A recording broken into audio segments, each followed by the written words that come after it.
ભરતી કરતી નથી.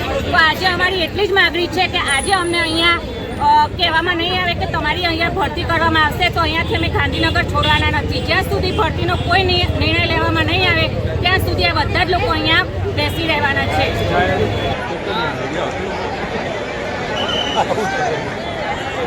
કર્મચારીઓ બેસી જજો, વ્યવસ્થામાં સહાયરૂપ થજો.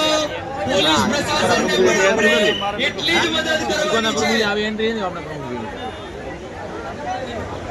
પોલીસ પ્રશાસનના તમામ કર્મચારીઓને પણ આપણે એટલી જ મદદ કરવાની છે, કારણ કે આપણે ગુજરાત સરકારના ડાયા કર્મચારીઓ છીએ, શાંત કર્મચારીઓ છીએ. 1 વર્ષથી સતત આવેદનપત્રો આપ્યા છે છતાં અમારી વાતને સાંભળવામાં નથી આવી. 1 વર્ષથી 2023થી 11 મહિનાના કરાર ઉપર ગુજરાત સરકારે ભરતી મૂકવામાં આવી છે, જેમાં અમારું પૂરેપૂરું શોષણ છે. બીજા રાજ્યોમાં બધી જગ્યાએ કાયમી ભરતી કરવામાં આવે છે અને અમને કરાર ઉપર લઈને પૂરેપૂરું અમારું શોષણ થાય છે. અમે વારંવાર રજૂઆત કરવા છતાં એ લોકો એવું કહેવામાં આવે છે કે તમને 20,000માં તો તમને રાખ્યા છે.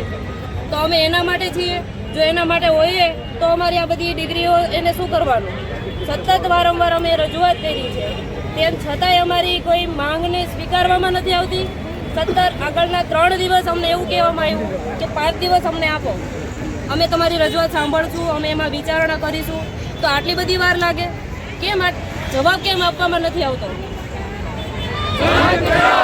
ઉંમર વધારીએ અને ગતકનું આપી દીધું છે અને વ્યાયામવીરોને અંગ્રેજ નીતિ પ્રમાણે આગલા પાડીને રાજ કરો એવો અમારામાં સંગઠન મનોબળ તોડવાની તાલીમ છે. પણ અમે વ્યાયામવીરો મક્કમ છીએ, અમારું સંગઠન તૂટવાનું નથી.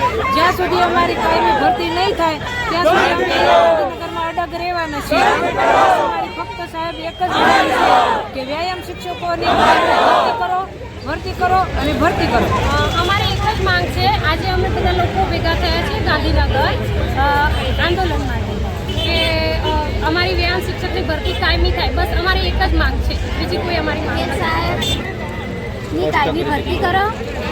દાદા ત્યાં વડનગરમાં રીબીનો કાપું છું અને અમે અહીંયા ગાંધીનગરમાં 45 ડિગ્રીમાં હોય ઊભા છે. બોલો તમારે શું નિર્ણય લેવો છે સાહેબ? અમે અહીંથી નીકળવાના નથી. આજ 17 વર્ષ થઈ નથી. દિવાળી વેકેશન, ઉનાળુ વેકેશન પગાર ચાલુ કરો, કરાર બંધ કરો. જ્યાં સુધી કરાર બંધ કરવો જ પડશે, કાયમી ભરતી નહીં થાય ત્યાં સુધી ગાંધીનગરમાંથી હટવામાં આવશે નહીં, ચાહે ગમે તે થાય.